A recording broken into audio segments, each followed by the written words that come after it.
Guys, welcome back, season 2. Welcome back to season 2. Yes, Danny's got the proof. Back in now, clearly over the summer months, there's been some changes. Yeah, we don't understand what all these lights are for, but it makes us look Don't prettier. quite know, and the secret bunker's been clearly renovated, but we have extra lighting and super beautiful people. Of course, Danny and I being equivalent. We do. So yeah, season 2, episode 1. We're kicking off from here. There should be a prequel that went out or didn't go out. We'll talk to Khaled about that, describing what we're intending to do with season 2. However, we're just going to jump straight in with episode 1. Of course, we have a guest, but Daniel, the business of the podcast. Yeah, so welcome back to season 2. Feels like we've been away for a lifetime. Couple of months. Yeah. Hope you had a good summer. Yeah. Been on holiday, shaved my chest, the usual stuff. You know what to do to like and subscribe to those new subscribers out there. Thank you to Xtelligence. Infomatterspodcast.com is powered by Xtelligence, a provider of all of your one-stop shop needs. If you're looking for a field or a career in IT, you want to ask some questions to people like ourselves, seasoned professionals, or a host, or even guests, because we're the host, because I'm Nubnuts, that come onto the show. So, some things never change. Yeah, so without further ado, we'd like to welcome Natalie. Natalia. Yay! We just discussed 2 seconds ago. We were just discussing how do we address it's okay. 20 years. So do we know each other? Yeah. Thank you for coming on board. Always a pleasure to see you. And yeah, of course we know each other. Was it 20, 25 years ago? Yeah. So of course, all being young bucks. Yeah, back in 2004, I think you joined that company. We joined in 2007. Yeah. So you've heard lots of references to what we all did before. Absolutely. We all worked for IT services. This is not new We're information. young and beautiful IT But professionals. I think we look better now. I think we've matured and look. I think a little like a boss, but that's the glasses are getting thicker. And the memory's going. But exactly. Oh, and on that note, because it's season 2 and you're our first, and it's very pleasure to have you. Yeah. We bought you a laptop. Yeah, we did. Representative of your. I always wanted it when I was a kid. I was about to say. So you see all these notes. Because exactly. we're eco-friendly, we save paper. So now you've got the perfect... Well, we're not quite saving the dolphins. So Kenny, we've got a whole host of notes for today. We'll go into a bit more storytelling. Yes. We're going to cover everything from, being a beautiful female within the field of IT to motorbikes, because we share a passion for motorbikes, Ducatis especially. And we're going to bounce into a very interesting topic, Kenny. Yes. We just covered off previous, and it really caught my attention. I want to talk about it. There's a couple of things. Of course, when we meet in the before we meet in the podcast, most sessions we have a pre-brief and we meet and discuss what we're going to talk about. Natalia's come with a bunch of experience in navigating the world of IT in its various forms, and we touched on this in a previous episode of ladies being in technology, a world famous male-dominated industry. And the first question we're going to ask you is... We got to it with less than 5 minutes on the clock. You see that? I know. Check it out. 3 minutes. We will let you speak. Get to talk. Adler, there's proof. We have learned from season 1. Okay, shutting it and moving on. How can women build confidence in the workplace, especially in a male-dominated field like technology? I think we started to talk about this on the way here. We did, I think. And it's going to be rather unusual. But I like not to divide the world into men and female dominated. I know it's hard. Nobody ever. I know it's hard. But that sort of comes to your confidence, or this helps to build your confidence. Don't compare yourself to anyone, whether it's a man or a woman, that's going to help you feel better about how you feel, but you also are going to understand who you are. So it may sound like a little maybe cheesy advice. I've never heard of it. Start with that one. I'm just going to make sure people can hear you. Move your etch sketch out of the way. But sorry. Sorry, it's like technology. my entire life. All about technology. It's very. Hi. So while we're fucking up messing with your mantra, I do love that. I think the world is very divided. I mean, I guess that's like you say, cheesy. I've always been of the opinion that if you're in a role, somebody has deemed you to be capable, or you've come through the ranks, or call it what you will. I love that. And so give us an example. Give us the story that makes you feel this way. I mean, I was not taken aback. I work. So we're not letting her talk. We're trying. I work in a workplace in pharma, in IT, and all my managers are female, and I think it's great. But I don't look at it and think, oh, they're female, I'm male. I don't distinguish as because we all do a great job. So over to you. Yeah. Thank you. So if I think about it, very often, if we start to compare ourselves, we start to fall a little bit into the gender stereotypical role. So women tend not to speak in meetings, right? Just like, well, if I have anything to say, or if anybody wants my opinion, they're going to ask me. No, they're not. Natalie, you hearing this? That's my boss.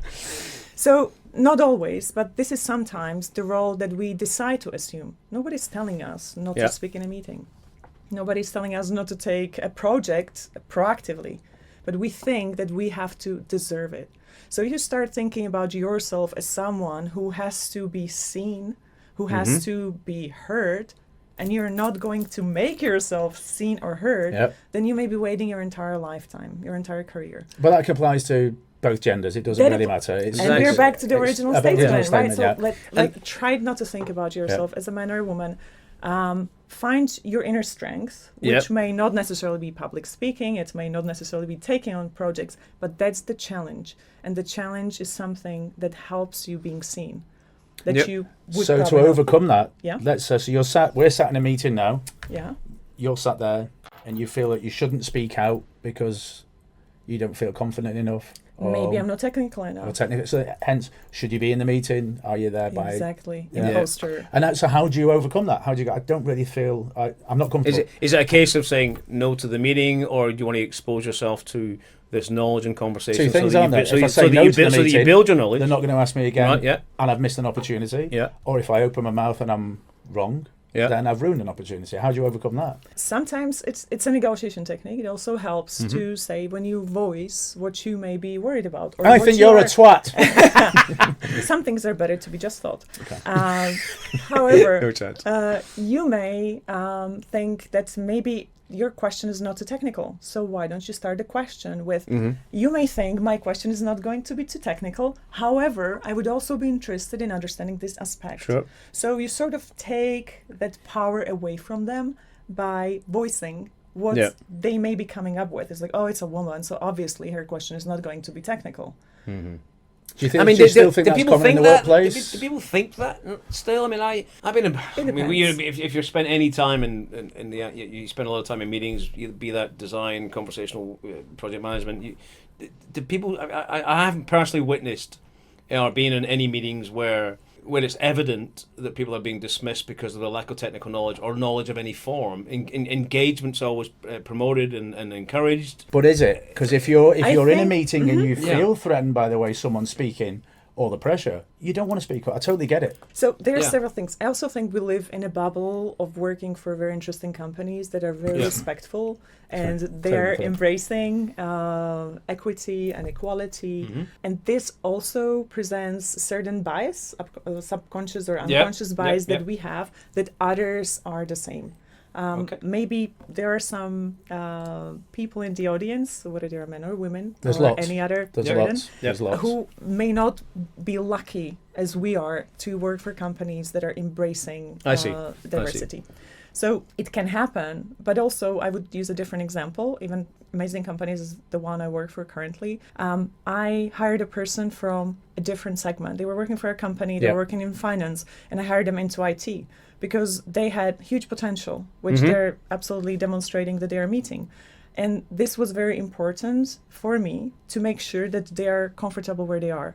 So this is another example that you may not have had. But that goes back to what we discussed before, courage. Exactly, and it goes into courage. So showing, I mean, we've all had it. You know, I sit in meetings non-stop every day, same as you guys. Yeah. And there are topics that come up and I'm like, shit, I haven't got my engineers with me. Yeah. Or my SMEs. Yeah. And they're asking me questions because I lead the meetings, I organise everything, they're my projects, but I rely on, my colleagues to do the bit. And today was one of them. And I'm like, do I open my mouth?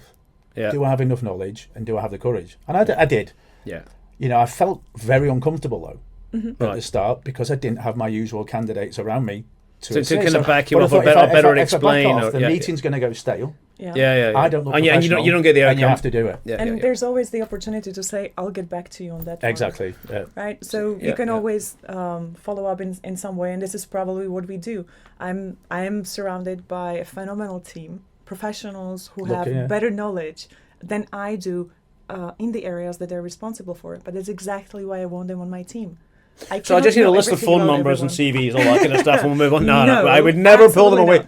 Yeah, we got no. Khalid, take note. Exactly. Now, there's obviously been some significant experience to get us to this point. What we didn't do at the top of the recording is ask you where you've been, and that's drawn you to this conclusion. It's quite unique to have an opinion where you don't differentiate, because cultural diversity and inclusion, to make us appreciate the differences between male, female role, all that kind of stuff, tends to make you think of one or the other. So it's quite unique. Is there, I imagine it's a number of years of experience that's drawn you to this. Is there any particular event that's brought you to this particular line of thinking? Or series of events? Maybe series of events. Maybe there's not just a single one. But at the beginning of my career, I also was trying to prove myself to everyone. Yep. Very, very hard. And among the reasons was I was a blondie. I was a woman in IT. I was very young when I had my first management experiences in international companies. So I felt I had to justify my role, my seniority. Sure, yeah. And I felt that the more I tried to justify who I was, the more resistance there was. I see. So I was filled with. And then at some point I realized that when I'm comfortable with who I am, I know what I'm good, you achieve more and feel better. I achieve more because there's always this je ne sais quoi, as the French say. Like, now then, Natalie loves a French wine. And Italian, the odd Italian on the side. Yeah, absolutely. I'll get through all of it. It's the I don't know what. Yeah. You didn't know then that maybe you know now? A little bit more confident. And the fact is that I'm now more comfortable with who I am. I know what I don't know, and I don't feel I need to prove my value to anyone. Got it. So that fact, I don't have to prove I am comfortable with not knowing, and that's also sometimes very hard to acknowledge at meetings. Yes. But I guess if you dump the 20 or 30% of your thinking in a meeting that should I speak, should I not, then you get 20 to 30% back of value in that meeting because you're not spending time thinking, should I speak, should I not, all that kind of stuff. Should I stay? There's a song about that. Should I stay or should I go? And I will walk 500 Not the one I was thinking about. So I imagine there will be trouble. I'm sure somebody will remix that in some sort of. Please remix that. Please. That's tell you what, ring the bell, subscribe, and tell us who actually sung that song. Yes, and there's 2 songs in the mix, by the way.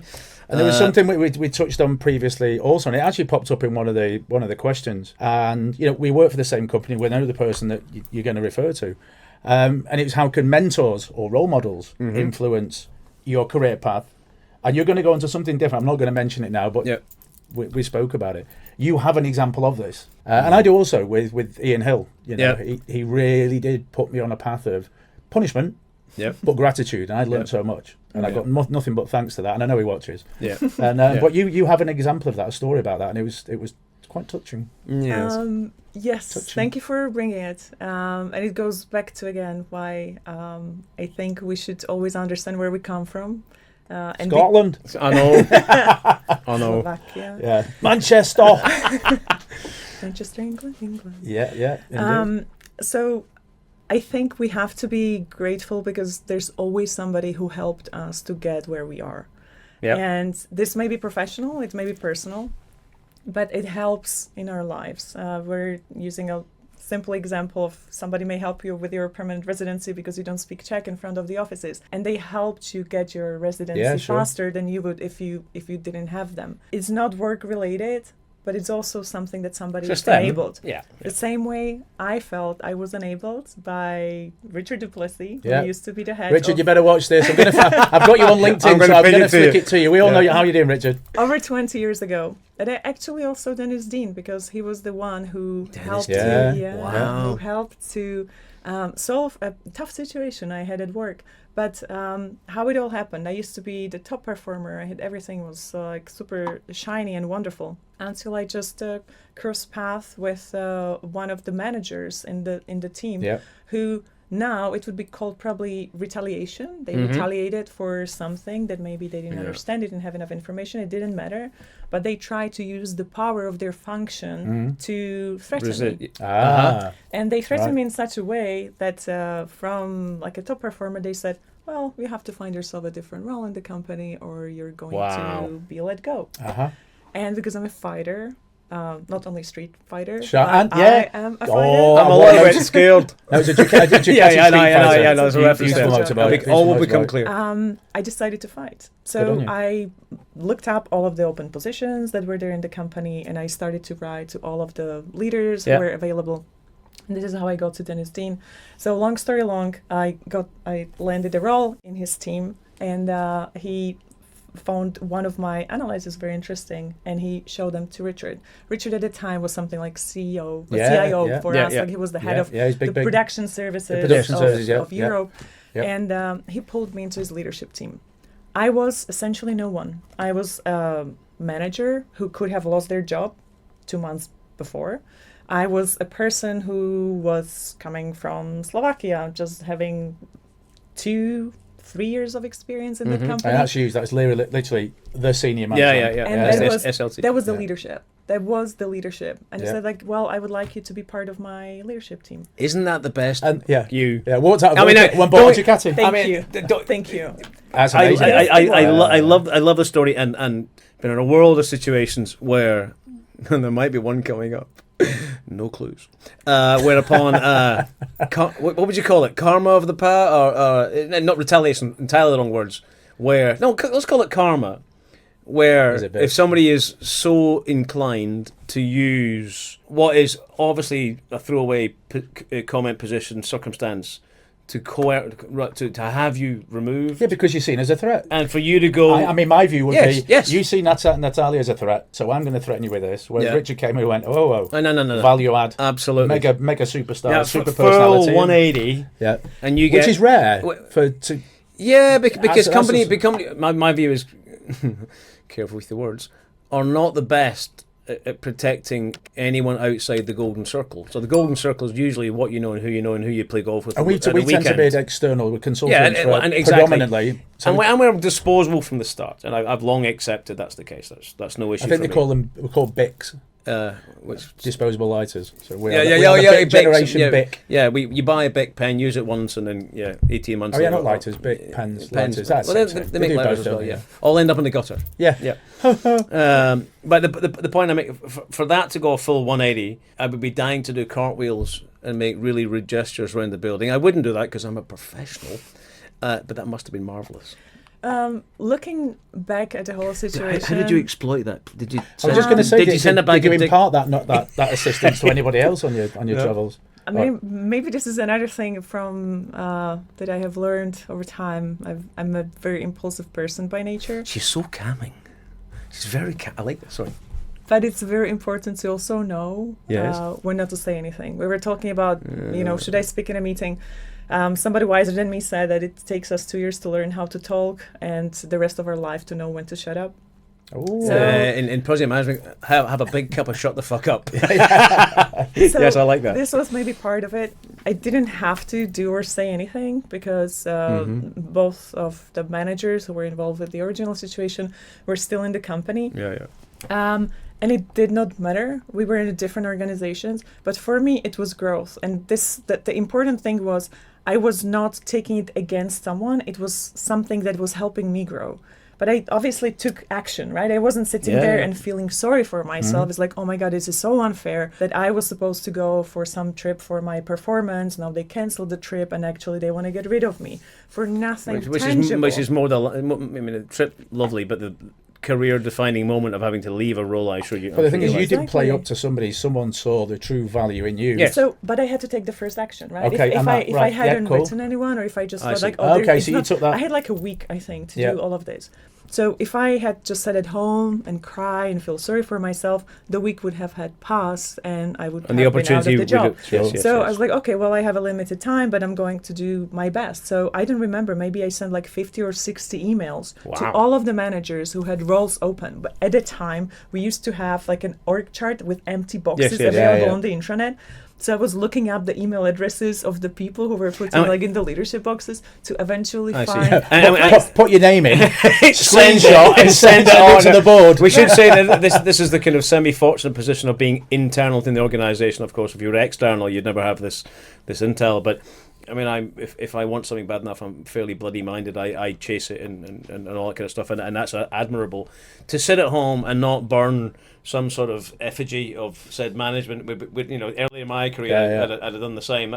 That's to have that control of your thinking. I think is wonderful. Senior years now, there's a limited amount of fucks I give if people are going to be that way, I graciously accept. And that's because of my contract position. I go in and do a job, and I kind of have a lifespan in an organisation, which is between 2 or 1.5 6 months to a year. Yeah, Bye.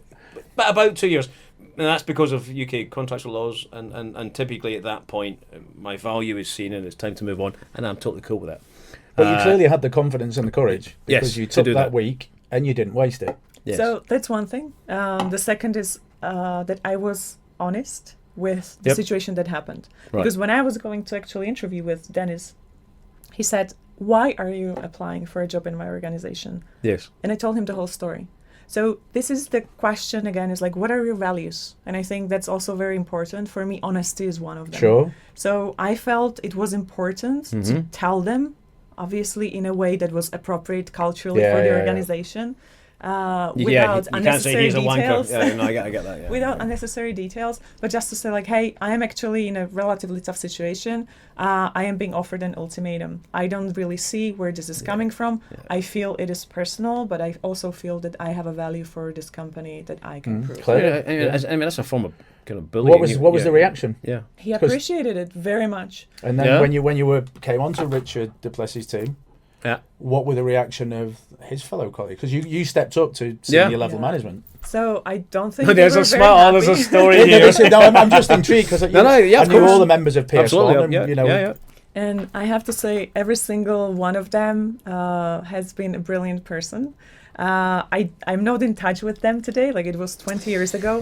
But they all have helped me grow, and they challenged very much Richard's decision. They were very open about it. It's like, what is this person essentially doing here?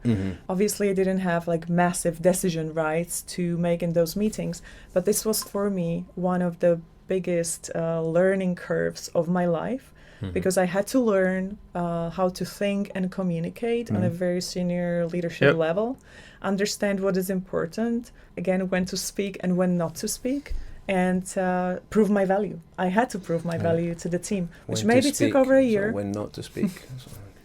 I just keep like thinking, now is not to speak. I just keep senior level management. I'm just thinking, thank you for that report again today. When not to speak. So that's something that I think this experience brought and has helped me move in my career. Which kind of brings us to that kind of golden question, and we kind of touched on it a little bit already, which was, Natalia, walking down just to the secret bunker. We were talking a little bit about, it's really easy to find the a-holes. We skied down because it's snowing. Because we're in the Alps. That's a clue. Yeah, it's a clue. One of those. It's really easy to be upset and pissed off with people. You need some extra will and a bit of grunt not to be. And Danny, you touched on it earlier when you were parachuted into many a shithole. Sorry, not shit. Shithole. Yeah. You can say that. And everyone's arguing, and I've been in a bunch of places. I still remember. Kenny, I think I spent £1 million on donuts. Yeah. Globally. Never underestimate the value of donuts. Dunkin' Donuts, yeah. And I always remember that to a certain health organisation, and I won't say that, Kenny, we're 10% and all the money's gone. And I said, I'm not a magician, but I'll have a go. And I walked in, and the place is ablaze, not on fire, but nobody likes each other. Everyone's pissed off. The burn is hellish, and we made some tough decisions. But people who put you in that position make you grow. But there is some career development and professional development there that indeed I'm quite dismissive of. And Natalia, you talked earlier about being grateful for that. And I is it easy to maintain, or are you now at a point in your career where you're like, cheers, dude?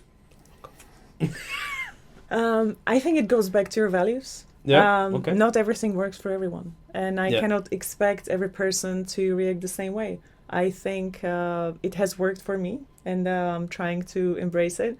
I think I have more satisfaction long term than when I'm trying to win every single battle. That's key. So I would say that. Pick your battles, really do. I'm a big fan of pick your battles. And absolutely. It's just like, lose a battle but win a war. So my problem's control, because if I'm not represented in a meeting and I want to be in everything, it's fear of control, and I've got. I feel a loss of control. Loss of control. One of my biggest mentors. I'm open about. I go to therapy about certain things to help me sort my mind out. And recently on holiday, a few months ago on holiday, so I'm like, I'll just do 3 hours in the morning. I'll sit on the beach while my family's there, and And then, my brother said to me a week in, he said, "Why are you doing it?" He said, "It's your holiday, switch off." Yeah. He's very, very senior in an organisation in the UK. And he's like, "You've got people to do it for you." I'm like, "Yeah." Well, just let them do it. And all right, being external is slightly different because you've always got that feeling that someone can do your job. Oh, yay. But it's that, again, for me, it's the control aspect. I've got over the courage, got over this, got over that, trying to face this head on. Yep. But when I start losing a bit of control, I feel that people look at me different. And that breeds the stress. Now, I was similarly, I was down in Croatia for 9-10 days. I checked it. My out of office wasn't on. Now, people are going to look at me and go, "Why would you not?" I spent a lot of time in my trunks and shorts and all that kind of good stuff. But the control mechanism, or conversely, if you come back from holiday with 65.2 million emails, that kind of upsets the idea of going on holiday. So I managed them over a coffee or a beer or gin and tonic, right, wherever I was. But it's not completely switching off. It's not, and that's okay for me. The stress for me is unplugging. I mean, getting into other topics now, but stress for me is unplugging. Some people get a lot of comfort and relaxation out of that. Me not. Like 20 minutes in the morning over a morning coffee and a breakfast, nothing's ablaze, and everyone is actually makes for a better holiday. So, but back to the point I'm talking about is, yes, I like to keep a little bit of control, or an eye on the ball, because losing control is where that breeds stress, and that's what starts to change behaviours, which is maybe back to, Natalia, your point, where people start to look at positions where the project manager's out of control or doesn't have control. Doesn't matter that you're on holiday or, God forbid, something happens and you haven't got the absolute control at that point, but overall you do. Yeah. And one of the bigger things that in my contracting lifespan, when I leave assignments, is when stakeholder behaviours change, and I've no end of examples that I will not share today. Well, that changes to cover their tracks. I know exactly where the behaviours change. Cultural change is one of the hardest ones. Yeah. Anyway, right? It takes a long time, and as we say, or one other of my good former bosses say, also used to work in DHL, Tomáš Prokeš. Yeah. My boss in He's at MSD now, isn't he? Yeah. He's in MSD. Yeah. Wow. Thanks so much. You better watch this. Natalie's going to forward it on her network. Lots of shout outs today. Yeah? He likes to say that culture eats strategy for breakfast. Yes. And I think it's very true. And Yes. Working with cultures, it's always the hardest thing to change. You can have all the strategy in the world, if the culture doesn't fit, if it's not a fit for the culture, good luck. Yeah, it's true. Exactly. And we all see that on a daily basis. We do. I'm finding I'm reflecting quite a lot. Normally I'm down to use that. I'm very tempted, but now No, I know we you have a can- mic it was a here quality- that is being in use. So it not was a all of the quality mics around. £1.50 in a local store. It's the thought that counts. Yeah, of course, and I'm sure I went out of my way. How did value. you know I wanted it? We've known each other a Never long good- time. It's just Oh, that, I'm dear. thoughtful. Thank you. We're Thank thoughtful. You. Thank you. Exactly. So I'm grateful again. There you Now that we've got all this, I say we, but I'm back to the point before the Etch-a-Sketch conversation. I find this quite calming, genuinely quite calming. You speak to this quite authoritatively in that you've got this handled. Have you? Or is history repeating itself, or is all this experience serving you well in your career, and that you have no asshole stick? I mean, the original idea was, again, not women in the workplace, courage, confidence. Yeah. Are you still facing these kind of challenges just because you're female? That's again, like, I don't But really you don't think differentiate between between differentiate. them. like I cannot say don't differentiate. I can clearly differentiate, Yeah. but I don't think. I'm sorry, in these terms. But other things happen, right? Yeah. And I think it's I always. don't mean you personally, but around you. Yeah. Within for colleagues, but you see other colleagues feeling how you kind of used to feel 20 years ago before you realised that you deserve this. You built it for yourself. So I mentioned, like, I work for a company which is very, very respectful towards all genders, towards all different abilities that there are. So I don't feel it at work that would be the reason. Isn't that good? That's really good. Because I think when you say to people, women in technology, that's like square wheels. Technology's been around since we've been around. Yes, so. and that's true, and many women have contributed to the technology where it is today as well. There are certain things, as I said, like, we are a little bit in a bubble, right, of these international companies that are very supportive and very enabling. We may have other areas, and I know many colleagues, or I also mentor women. I do confidence and courage I'll mentoring. wear my bra next time. I'll sign you in. There's history there that requires an explanation that's never going to be in the podcast. So there are other things, obviously, that derail me, that I am not 100% comfortable with. It's not like I'm zen all the time. Of course, there are things that drive me crazy. And I think we all have to find the ways that relax us, whether there are hobbies or there are some other things that work for us that we know we just can let the steam off. I'm a big... Like motorcycling. We're just going to come to that, but just before nice sec like that, I would encourage you to Google the Stress Buster 3000. That's my big fan. Don't Google that at all. But for those that know what it is, you know what it is. And of course, that's a nice segue into. I hate that word. Nice change of subject into what I imagine releases the stress. And you and Danny, I'll let Danny take over the conversation. I've got a lot of history a little bit here. Like also what you said is like is the gratitude enough? Like it may be enough for me in some areas, but there are other things that work for other people. Yes. And it's just if you are not naturally someone who is willing to start meditation, which is another thing that I love and helps me. If you are super creative, talented in 20 million areas, not trying to make a point here, meditation may be driving I can't. crazy. I've got ADHD or something like that. My brother just said ADHD. I don't. Can't even spell it. I don't know what it is. ADHD. Is that what it is? Attention deficit think syndrome. Oh, I've got ADHD. Then the other one. Something like that. I can't. Or ADHD. My brain's on fire. So I can't expect that everybody's the same and everything works for everyone. But the motorbike. But, because you have to focus on the drive. You have to feel the engine. You have to listen to the engine. Your life is literally in your And we're getting closer to where we want to get to. I know Danny's itching to talk about it because it's entirely his thing. But the point I was going to make was you need a release, right? You need a release. And Danny's told me for years, and this year and actually last year is the first time when I've religiously taken holidays and attempted to unplug, and I'm getting better at it. But the first things I do in the winter is piss off up a ski slope, or go for a drive in the summer. I'm not quite the beach guy. I'm not red-headed Scotsman. And I like cycling and I like driving, and that's my vent. And it's the reason why people don't die when I work, because you can get really angry with certain behaviours. A friend of mine, my peer in work, is in hospital now because he had taken for a very serious stroke and has had an operation on his heart. He's my age, he's 50. Yeah, actually. We've been working literally 16 hours a day on weekends, getting collaboration tools up, which is what we do. We're attention to detail, perfectionists. And just on the pinnacle of when we've done it, he falls over and it makes you think. And one of the questions was, and I'm not paraphrasing anything, is how you balance, a love for technology in the workplace and career growth with hobbies. Yeah, you mentioned, Natalia knows me very well, so does Kenny. Yeah. I like to paint, make music, etc. But work has consumed me of late. Yeah. And, my wife has stood back and said, stop. Yeah. Stop. I think Friday was a reminder. And Friday really drives it home. Motorbiking for goosebumps. I've got 3 Ducatis. Motorbiking was a focus. Mm-hmm. You focus on only the ride. And that ride brings freedom because it frees your mind of everything but staying safe. Not necessarily you're not thinking, shit, I'm gonna crash. No. And never think when you're on the motorway, what if the front wheel comes off? Because then you're doomed. You can't ride. The bike turns into a block of ice and you're done. But it was the only goosebumps source of freedom. I'd sit on a motorbike, put my helmet on, and country lanes, and you forget the world. Yeah, you forget. So I didn't want to relate that to career growth because if anything, it gives you that freedom to come back with a fresh mind. Because honestly, after a bike ride or a car ride for you, Kenny, to Croatia for 8 hours, you forget everything else because your focus is elsewhere, and you're looking outside at the scenery in the countryside, and you're like, wow.